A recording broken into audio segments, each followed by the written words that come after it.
The first question. ये question compound interest पे based है।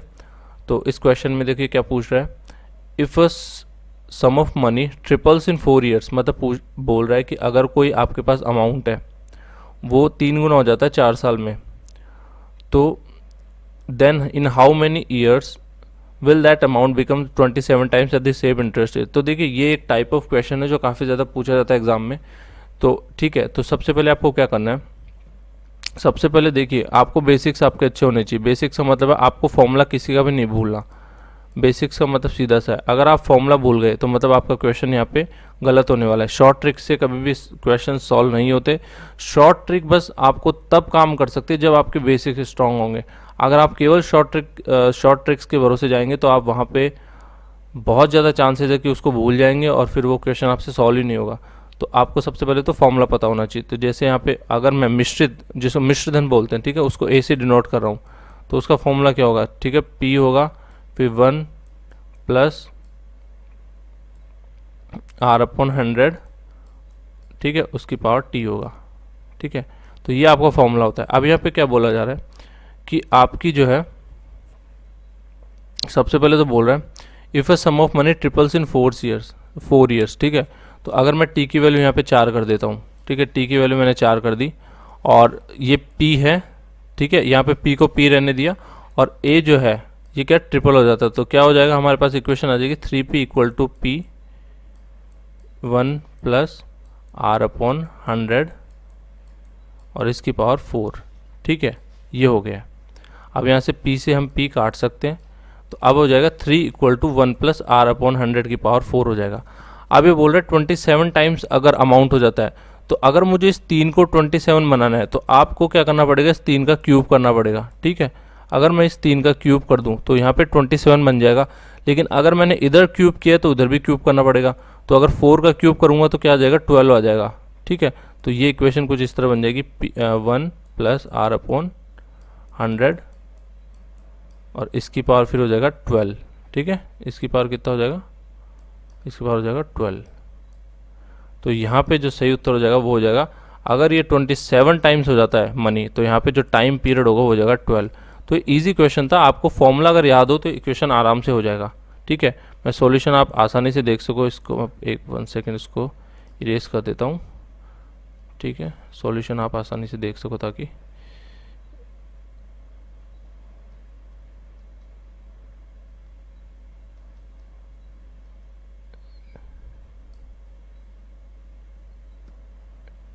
ठीक है, तो ये इसका सॉल्यूशन हो जाएगा। चक्रवर्ती मिश्रधन, इसको ए से डिनोट करते हैं, तो P इसको मल्टीप्लाई करेगा 1 प्लस आर अपॉन 100 की पावर टी हो जाएगा। ठीक है, और इसके बाद आप जो मैंने सॉल्यूशन बताया वैसे कर सकते हैं। तो सिंपल क्वेश्चन था, अगर आपको ये फॉर्मूला पता है, ठीक है, तो आप आसानी से इस क्वेश्चन को सॉल्व कर सकते हैं। अगर आप शॉर्ट ट्रिक से करना चाहते हैं तो वो भी आप लगा सकते हैं, उसकी कोई प्रॉब्लम नहीं है। मैं यहाँ पे बेसिक से आपको कराऊंगा, शॉर्ट ट्रिक की वीडियो मैं अलग से आपके लिए ले आऊँगा। यहाँ पे मैं बेसिक जो सॉल्यूशन होंगे वो आपको प्रोवाइड करूँगा। ठीक है, चलिए नेक्स्ट पे चलते हैं। अब ये बोल रहा है कि A works for 8 hours per day and earns 80 rupee per hour. ठीक है, B works for 6 hour per day and earns 60 rupee per hour. तो बताइए रेशियो क्या हो जाएगा उनके डेली वेजेस का। तो ये वैसे तो बहुत सिंपल क्वेश्चन है, इसमें मैं बता देता हूँ आपको। आप एक बार इसको अटैम्प्ट करो, जितने भी क्वेश्चन है ना आप पहले अटैम्प्ट करो खुद, फिर मैं इसके सॉल्यूशन बताते हुए चलूँगा। आप चाहे वीडियो पॉज करके इसको अटैम्प्ट कर सकते हैं, फिर मैं इसके सॉल्यूशन बता दूंगा आपको। ठीक है, तो देखिए इसमें क्या बोल रहा है, तो आपको क्या करना है, जब भी आपको टोटल वेज निकालना है, टोटल वेजेस कैसे निकलता है, तो जितने नंबर ऑफ आवर्स है उसको आपको जो उसको मिल रहा है पर आवर उससे मल्टीप्लाई करना पड़ेगा। तो 8 इंटू 80 करना पड़ेगा और 6 इंटू 60 करना पड़ेगा और उसका रेशो निकाल देना है। ठीक है, तो आपको कुछ इस तरह की वैल्यू आ जाएगी 640 रेशो 360, आपको इस तरह की वैल्यू आ जाएगी। और यहाँ पे जो आपका आंसर बनेगा वो बनेगा 16:9। ठीक है, तो ये पूरा डिटेल में एक घंटे की मजदूरी हो जाएगी 80 रुपये। अगर आपको 8 घंटे की निकालनी है तो 80 से 8 को मल्टीप्लाई करना पड़ेगा, 640 आ जाएगा। फिर बी के आप इस तरह निकाल लो और फिर उनका रेशो पूछा है तो रेशो कर दो। ठीक है, चलिए नेक्स्ट पे चलते हैं। ये बहुत अच्छा क्वेश्चन है, अगर आपने थोड़ा सा भी, अगर आपको नंबर सिस्टम में थोड़ा सा इंटरेस्ट है तो ये क्वेश्चन आपका आसानी से हो जाएगा। इसमें थोड़े से बेसिक्स की ज़रूरत है आपको। इसमें देखो क्या पूछा गया है, कोई इंटीजर है n, ठीक है, उसको जब 7 से डिवाइड करेंगे तो रिमाइंडर 3 बचता है। तो बताइए 6n को जब 7 से डिवाइड करेंगे तो क्या रहेगा रिमाइंडर। जब भी आपको ऐसे प्रश्न पूछे जाएँ तो आप सिंपल एक चीज़ कर लिया करो, और वो चीज़ है आप जो है n को कोई ऐसा नंबर मान लो जिसमें अगर जो आपको संख्या दे रही है उसका डिवाइड करे तो वो रिमाइंडर बच जाए। तो अगर मैं यहाँ पे सपोज 10 मान लेता हूँ, ठीक है, n इक्वल टू 10 मान लेता हूँ, पहले हम चेक कर लेते हैं कि ये नंबर सही रहेगा नहीं। अगर मैं जो 10 में 7 का डिवाइड करूँगा तो मेरा रिमाइंडर कितना बच जाएगा, ठीक है, रिमाइंडर मेरा 3 बच जाएगा, ठीक है, रिमाइंडर मेरे पास 3 आ जाएगा। तो मतलब 10 मेरा n इक्वल टू 10 बिल्कुल सही बैठ जाएगा, फिट बैठ जाएगा। तो बस सिंपल आपको क्या करना है, आपको इस तरह करना है, n इक्वल टू 10 मान लेना है, n अपॉन 7 करेंगे तो आपको 3 रिमाइंडर बच रहा है। तो यहाँ पे जो n है यहाँ पे 10 रख दो, तो 60 में 7 का भाग देंगे तो कितना रिमाइंडर बच रहा है 4। तो यहाँ पे जो आपका सही उत्तर हो जाएगा वो हो जाएगा 4, ठीक है। तो इसमें हो जाएगा बी ऑप्शन आपका राइट आंसर हो जाएगा। नेक्स्ट पे चलते हैं। ये बहुत ही लॉजिकल क्वेश्चन है, अगर आपने थोड़ा सा भी दिमाग लगा लिया क्वेश्चन आराम से हो जाएगा, वरना ज़्यादातर लोग हो सकता है इस क्वेश्चन को गलत करके हैं, ठीक है। देखिए इसमें क्या पूछा गया है, the average of 39 numbers is 0, how many of those numbers can be greater than 0। देखो ग्रेटर देन 0 की बात हो रही है। अब आपको पूछा है कि बताइए 39 संख्याओं का औसत 0 है।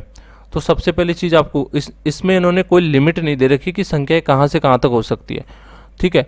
तो सपोज मेरे पास, तो मैं क्या कर सकता हूँ, अगर मुझे मैक्सिमम नंबर निकालना है, ठीक है, पॉजिटिव संख्याओं का, ठीक है, यहाँ पे how many of those number can be greater than 0, मतलब 0 से बड़ी संख्याएं कितनी होंगी। तो यहाँ पे मैं मान लो नंबर ऑफ संख्याओं को बोल देता हूँ x। तो बताइए x नंबर ऑफ, मतलब x की वैल्यू कितनी होगी, मतलब ये वो संख्या है जो 0 से बड़ी होंगी। तो आप मानिए अगर मैं यहाँ पे 39वां नंबर -38 ले लेता हूँ, ठीक है, 39वां नंबर -38 ले लेता हूँ, और यहाँ पे जो x है ये 1 1 है, ठीक है, 1 + 1 + 1, ठीक है। तो ऐसे कितने पेयर बन जाएंगे मेरे पास, 38 पेयर बन जाएंगे, ठीक है, 38 पेयर बन जाएंगे। तो मतलब 38 पेयर मेरे ये बन चुके हैं, और ये पॉजिटिव नंबर हो जाएगा। तो मुझे बस 39वीं संख्या -38 चाहिएगी, और इन दोनों को जब मैं ऐड करूंगा तो मेरे पास 0 आ जाएगा। तो यहाँ पे जो सही उत्तर होगा ना कि आप कितने 0 से बड़ी संख्या ले सकते हैं, तो हम यहाँ पे 38 ले सकते हैं, ठीक है, 38 हमारा राइट उत्तर हो जाएगा यहाँ पे। तो अगर आपको लॉजिक समझ में आ गया तो यही लगेगा, अगर मेरी 39वीं संख्या -38 है तो मुझे एक एक के 38 पेयर चाहिए होंगे उसको 0 बनाने के लिए। तो सिंपल से यहाँ पे जो आपका आंसर आ जाएगा वो हो जाएगा 38। चलिए नेक्स्ट पे चलते हैं।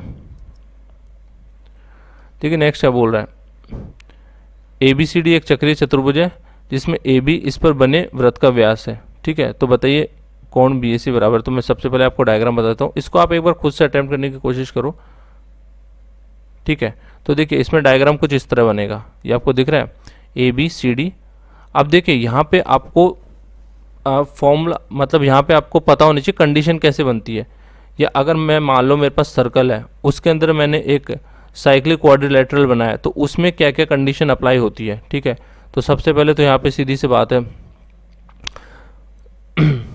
यहाँ पे आपको पता होना चाहिए जब भी हम कोई सर्कल बनाते हैं, ठीक है, उसके अंदर मैंने ट्राइंगल बनाया, तो अगर अर्धवृत्त पे वो ट्राइंगल बन रहा है, ठीक है, ठीक है, सेमी सर्कल पे जो भी ट्राइंगल बनता है उसकी वैल्यू हमेशा 90 डिग्री होती है। तो सेमी सर्कल पे अगर मैं कोई ट्राइंगल ड्रॉ करूँगा तो उसकी वैल्यू हो जाएगी 90 डिग्री। तो यहाँ पे देखिए ये जो C वाला है ना एंगल, तो एंगल ACB या एंगल BCA कुछ भी बोल लो, तो इसकी वैल्यू क्या हो जाएगी, इसकी वैल्यू हो जाएगी 90 डिग्री, ठीक है। और हमें ये भी पता है जो साइक्लिक क्वाड्रिलेटरल होता है उसके जो सम्मुख कोण होते हैं, मतलब आमने सामने वाले जो कोण होते हैं, ठीक है। तो जैसे ये 150 है और ये 30 है, तो इन दोनों का जो एडिशन आप करोगे तो हमेशा 180 आएगा। तो अगर मैंने यहाँ पे 90 कर दिया, ठीक है, ये 90 है, आप सोचिए, तो ये वाला एंगल A और ये जो पूरा C है, इन दोनों का योग आना चाहिए आपका 180 आना चाहिए, ठीक है, 180 आना चाहिए। अगर यहाँ पे ये 90 है, अगर आपको यही 90 है, तो ऑब्वियसली यहाँ पे आप जब इक्वेशन में सेटिस्फाई कराओगे तो जो B एंगल आ जाएगा यहाँ पे 30 आ जाएगा, एक तो ये इससे बन जाएगा, ठीक है। और आप नीचे जब करोगे तो BAC कैसे निकालोगे, आपको पूछा है B, A और C पूछा है, ठीक है। तो 90 + 20 और ये A की वैल्यू पूछी है, तो आपकी कितनी आ जाएगा, 60 आ जाएगा आंसर। आप इस डायग्राम को देखोगे आपको आसानी से सवाल समझ आ जाएगा। चलिए नेक्स्ट पे चलते हैं। देखिए ऐसे सवालों में हम क्या करते हैं, एक तो हम इसमें फॉर्मूलाज भी होते हैं, अगर आप वो रट के चले जाओ तो बहुत अच्छी बात है, अगर वो नहीं कर पा रहे हो तो सिंपल सी बात है, जब भी आपको ऐसा सवाल दिखे तो इनमें आपको क्या है, स्क्वायर करना होता है सबसे पहले तो, ठीक है। तो स्क्वायर कैसे करोगे, कुछ इस तरह आपको इसमें स्क्वायर करना पड़ेगा। जैसे इक्वेशन आपको दे रखी है a-1/a, ठीक है, ये इक्वेशन आपके पास है। तो इक्वेशन पहले का जब आप स्क्वायर करोगे तो ये वैल्यू आपके बन के आ जाएगी, सेकंड इक्वेशन इस तरह बन के आ जाएगी। तो आपके पास क्या आ जाएगी, ये वैल्यू a² + 1/a² = 11, ये आपके पास वैल्यू बन के आ गई है फर्स्ट इक्वेशन से जो आपको ये दे रखी थी, ठीक है। अब आपको क्या करना है, अब आपको यहाँ पे पता लगाना है। अब आप सोचिए, अगर मुझे इस a² को a⁻6 में कन्वर्ट करना है, ठीक है, अगर मुझे a² को a⁻6 में कन्वर्ट करना है तो मुझे क्या करना पड़ेगा, मुझे ऑब्वियसली उसका क्यूब करना पड़ेगा, क्योंकि a² का अगर मैं क्यूब करूँगा तो ही मेरे पास जो वैल्यू आ जाएगी वो a⁻6 आएगी। तो a² को अगर मैं a⁻6 बनाना है तो मुझे उसका क्यूब करना पड़ेगा। तो यहाँ पे इस पूरी इक्वेशन का मैंने क्यूब कर दिया। जब आप क्यूब कर दोगे तो आपके सामने कुछ इस तरह की इक्वेशन बन के आ जाएगी। अब देखो, इस तरह की इक्वेशन बनाने का उद्देश्य यही है कि हम वैल्यू पुट कर सके। तो हमें इसको इस तरीके से लिखना है कि मेरे पास जो ऊपर वाली इक्वेशन है उनसे मैं कुछ ना कुछ वैल्यू यहाँ पे पुट कर सकूँ। तो मैंने किस तरह इक्वेशन बनाई यहाँ पे, तो a² + 1/a² = 11 था, यहाँ पे पुट कर दिया, ठीक है, यहाँ पे पुट कर दिया। यहाँ पे जब 11 पुट करेंगे तो आराम से सॉल्व हो जाएगा और आपको जो आंसर आ जाएगा इसमें वो आ जाएगा 1298, ठीक है। चलिए नेक्स्ट पे चलते हैं। ये सिंप्लीफिकेशन है। अगर आपने, सबसे पहले तो आपको पता होना चाहिए बोर्ड मास का रूल क्या होता है, ठीक है, बोर्ड मास, ये आपको पता ही होना चाहिए। इसमें बोर्ड मास के रूल के अलावा कुछ नहीं लगेगा। सबसे पहले हम ब्रैकेट सॉल्व करते हैं, ठीक है, ब्रैकेट ऑफ, फिर आपका हो जाता है डिवीजन, फिर मल्टीप्लिकेशन, फिर आपका एडिशन होता है, फिर सब्ट्रैक्शन होता है। ये इसको बोर्ड मास का रूल बोलते हैं, ठीक है। तो जब आप इसको सॉल्व करोगे तो कुछ इस तरह की वैल्यू आएगी। तो इसमें जब आप इसको सॉल्व करने लगोगे तो इस तरह आपको आ जाएगा। आपको सबसे पहले ब्रैकेट सॉल्व करना है, तो जब आप ब्रैकेट सॉल्व करते करते इसको सिंपली बोर्ड मास के रूल से करते चलोगे तो आपको लास्ट में जो वैल्यू हो जाएगी 47/4 आ जाएगी। इजी क्वेश्चन है, आप आराम से कर दोगे, कोई प्रॉब्लम नहीं होगी। नेक्स्ट पे चलते हैं।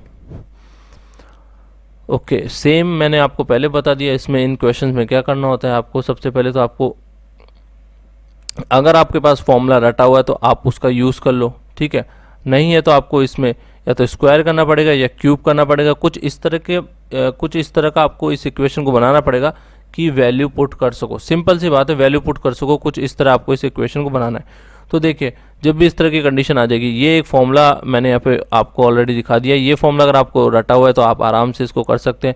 x³ + 1/x³ जब भी होता है तो आप उसको लिख सकते हैं a³ - 3a, ठीक है। ये आप इसको इस तरह से पुट कर सकते हैं। तो देखिए, इसको जब अब मैं क्यूब करूँगा, इसका जब मैं क्यूब करूँगा तो मेरे पास वैल्यू क्या आनी चाहिए, तो अब मेरे पास वैल्यू आ जाएगी कुछ इस तरह की, ठीक है, आ जाएगी इस तरह की वैल्यू। और इसको सेम आपको ये वाला जो इक्वेशन है ना, इसको अप्लाई करना है नीचे, ठीक है। जब आप अप्लाई कर दोगे तो आपके सामने जो आपको ये है, इसकी वैल्यू ये 52 आ जाएगी, ठीक है। चलिए नेक्स्ट पे चलते हैं। देखिए, ये क्वेश्चन, इनमें क्या होता है, सब इनमें क्या दे देगा, जैसे इनमें एक चीज़ आपको बहुत अच्छे से ध्यान रखनी है। क्वेश्चन पढ़े बिना कभी भी ये एज्यूम मत कर लेना कि हमेशा पुरुष ज़्यादा काम करेंगे या महिलाएं ज़्यादा काम करेंगे, बच्चे ज़्यादा काम करेंगे।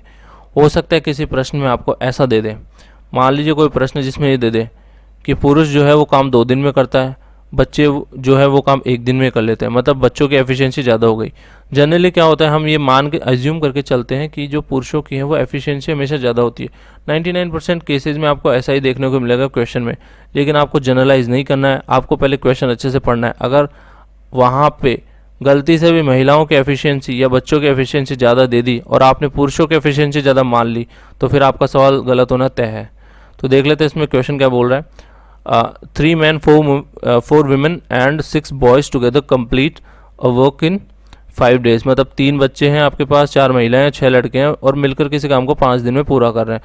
A woman works twice as much as man does in a day and a boy does half the work than a man, ठीक है। How many women can alone complete that work in 7 days? अब देखिए, मैंने आपको पहले बोला था कि कभी भी मत मानना कि पुरुष सबसे ज़्यादा काम करते हैं।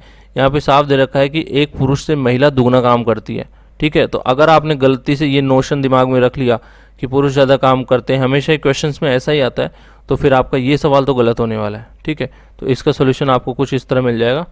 सबसे पहले तो आपको क्या करना होता है, आप विमेन को क्या, देखिए इक्वेशन बनानी सिंपल सी बात है, एक विमेन है, उसने वो कितना वर्क करती है, 2 मैन के बराबर वर्क करती है, ठीक है। तो मतलब एक आदमी का वर्क कितना हो गया, हाफ ऑफ विमेन के बराबर हो गया। और इसी तरह मुझे इक्वेशन बनाते हुए जो आपको एक नॉर्मल इक्वेशन दे रखी है, सबसे पहले तो आपको इस तरह की इक्वेशन बनानी कि विमेन और मैन और बच्चे जो भी हैं तो उनमें क्या रिलेशन आएगा। तो अगर आप वो देखोगे तो यहाँ पे इस तरह का रिलेशन बन के आ गया कि जो एक बॉय है वो हाफ ऑफ मैन के बराबर काम करता है और 1/4 ऑफ विमेन के बराबर काम करता है, ठीक है। ये बॉय की एफिशिएंसी आ गई कि जो लड़का है वो आदमी से आधा काम करेगा और औरत से 1/4 काम करेगा, ये इसकी एफिशिएंसी आ गई, ठीक है। तो अब इसको अगर मैं इस इक्वेशन में यूज़ करूँ कि 3 मैन 4 वुमेन 6 बॉयज़, अब मुझे क्या करना है, मुझे इनकी यूनिट सेम करनी है। आपको यूनिट सेम करनी है तो यूनिट सेम कैसे करूँगा, जैसे मैन है तो मैन की जगह हटा के मुझे सब जगह एक यूनिट करनी है। चाहे तो आप मैन कर लो, चाहे आप विमेन कर लो, चाहे आप बॉय कर लो, ये आपके ऊपर निर्भर करता है, जिसकी भी यूनिट करना चाहो कर लो, लेकिन आपको यूनिट सेम करनी है। तो मैंने यहाँ पे इन्होंने क्या करा 3, ठीक है। तो मैन की जगह मैंने क्या यहाँ पे क्या लिख दिया, वो हाफ कर दिया जो कि हाफ ऑफ विमेन के बराबर है। और यहाँ पे विमेन का विमेन ऑलरेडी है ही, और ये बॉय है, बॉय क्या होता है 1/4 होता है। तो जब आप इन तीनों को जोड़ोगे तो आपके पास जो वैल्यू हो जाएगी वो हो जाएगी 7 विमेन की। तो 7 महिलाएं 5 दिन में जो है उसको, मतलब इस इक्वेशन का पूरा मिलके क्या आ गया 5 आ गया, ठीक है। तो यहाँ पे क्या आ गया, जो 7 जो टोटल आ गया वो 5 के बराबर आ गया, ठीक है। अब वो पूछ रहा है, बताइए उस काम को, अब ये क्या पूछ रहा है, कितनी महिलाएं अकेले उस काम को 7 दिन में पूरा कर सकेगी। तो सबसे पहले तो आपको टोटल वर्क निकालना है, टोटल वर्क निकालना है, ठीक है। अगर मेरे पास एफिशिएंसी मेरी 7 जो है 7 एफिशिएंसी है और 5 दिन में मैं काम कर रहा हूँ, ठीक है, तो टोटल कितना हो जाएगा 35 हो जाएगा। तो मेरे पास वर्क निकल के आ गया, वर्क कितना निकल के आ गया 35, ठीक है, 35 वर्क निकल के आ गया। अब ये बोल रहा है अगर महिलाएं 7 दिन में उसको पूरा करती है, ठीक है, 7 दिन में उसको पूरा करती है, तो इसमें जब आप 7 का आप भाग लगाओगे तो जो नंबर ऑफ रिक्वायर्ड जो आपके पास वीमेन से वो आ जाएंगे आपके पास, मतलब वो कितने आ जाएंगे आपके पास 5। तो इसका जो सही उत्तर हो जाएगा वो जाएगा 5।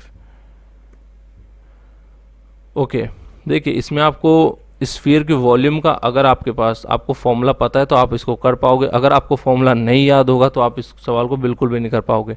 इसमें क्या पूछा है, a sphere of radius 5 centimetre is melted and moulded into spheres of radius 2 centimetre, ठीक है, how many complete sphere of this type can be made. तो सिंपल सी बात है, ऐसे क्वेश्चंस में क्या होता है, आपको पूछ लेगा भाई एक बड़ा गोला है, ठीक है, तो ऑब्वियसली बड़े गोले की वॉल्यूम ज़्यादा होगी। अगर मैंने इसके छोटे छोटे गोले बना दिए, ठीक है, छोटे छोटे गोले बना दिए, तो बताओ किस तरह जो है कितने गोले बनाए जा सकते हैं। इस तरह के हमेशा क्वेश्चन पूछते हैं। तो आपको क्या करना है, आपको वॉल्यूम निकालनी है और आपको जो बड़े वाले की वॉल्यूम है उसमें डिवाइड करना है छोटे वाले से, तो आपको नंबर ऑफ स्फीयर्स आ जाएंगे, ठीक है। तो कुछ इस तरह का आपकी इक्वेशन बन जाएगी। देखो गोले का आयतन क्या होता है, मतलब स्फीयर का जो वॉल्यूम होती है 4/3 πr³ होती है।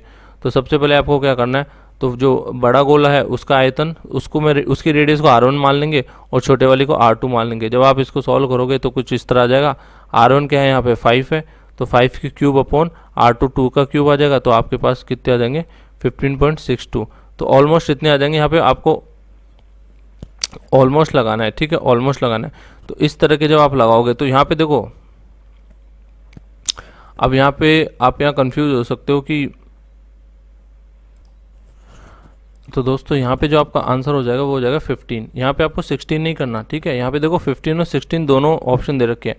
आपको क्वेश्चन अच्छे से पढ़ना है। पूर्ण गोले, ठीक है, पूर्ण गोलों की बात कर रहे हैं तो भाई 15 ही पूर्ण बनेंगे, ठीक है, 15 ही पूर्ण बनेंगे। जो 0.62 है ये अर्ध गोला या फिर कुछ इस टाइप का बन जाएगा, पूरा नहीं बन पाएगा, ठीक है। तो सही उत्तर उसका 15 हो जाएगा, ठीक है।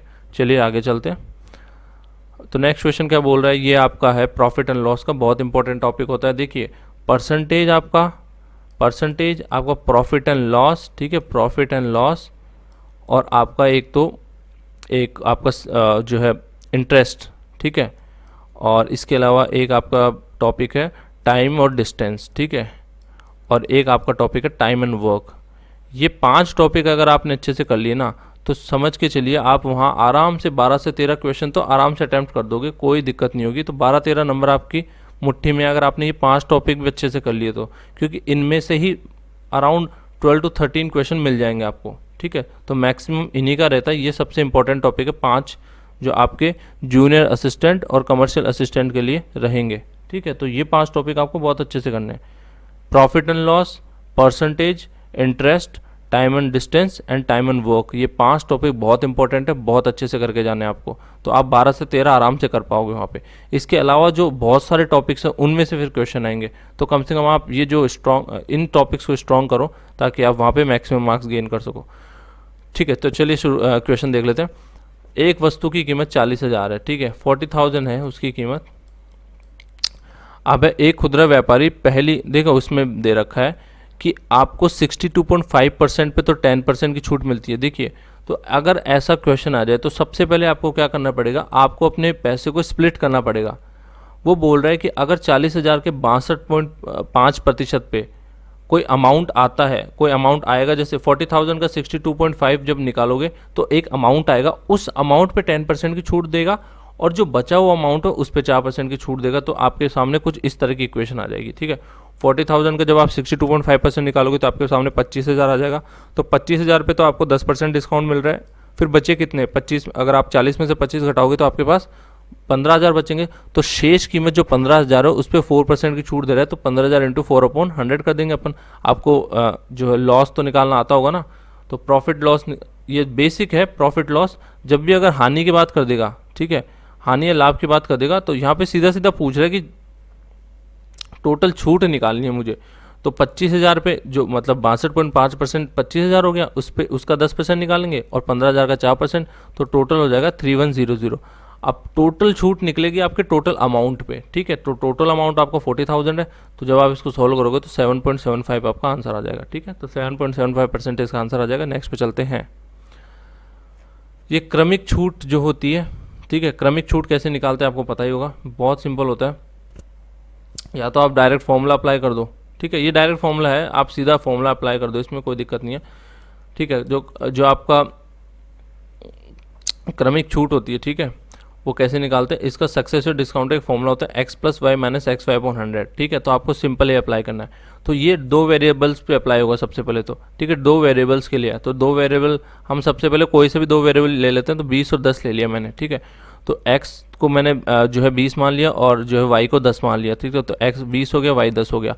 उसके बाद ये फॉर्मूला जैसे अप्लाई करूँगा तो मेरे पास एक वैल्यू निकल के आ जाएगी। ठीक है, अब इसको मुझे जो है 15 से कर देना है, तो यहाँ पे जो 28% हो जाएगा ये मेरा बन जाएगा x। ठीक है, और जो आपका 15 हो जाएगा ये मेरा बन जाएगा y। ठीक है, फिर से ये फॉर्मूला मैं अप्लाई कर दूंगा तो मेरे पास ये 38.8% वाला जो आंसर आ जाएगा। ठीक है, तो आपको ये पता होना चाहिए x+y - x/100 ये आपका सक्सेसिव डिस्काउंट का फॉर्मूला होता है, ये आपको पता होना चाहिए। ठीक है, तो यहाँ पे सीधा सा आपको उत्तर हो जाएगा 38.8%। ओके, नेक्स्ट क्वेश्चन क्या है, AQ - BQ = 210 है, A - B बराबर ये है। तो सिंपल सी बात है, आपको AQ - BQ का फॉर्मूला आना चाहिए। अगर आपको फॉर्मूला पता है आप आराम से क्वेश्चन अटेम्प्ट कर लोगे, कोई भी प्रॉब्लम नहीं होने वाली।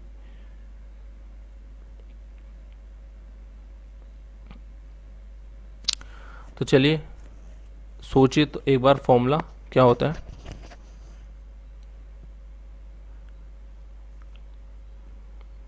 तो देखिए इसका फॉर्मूला होता है A - B A² + AB।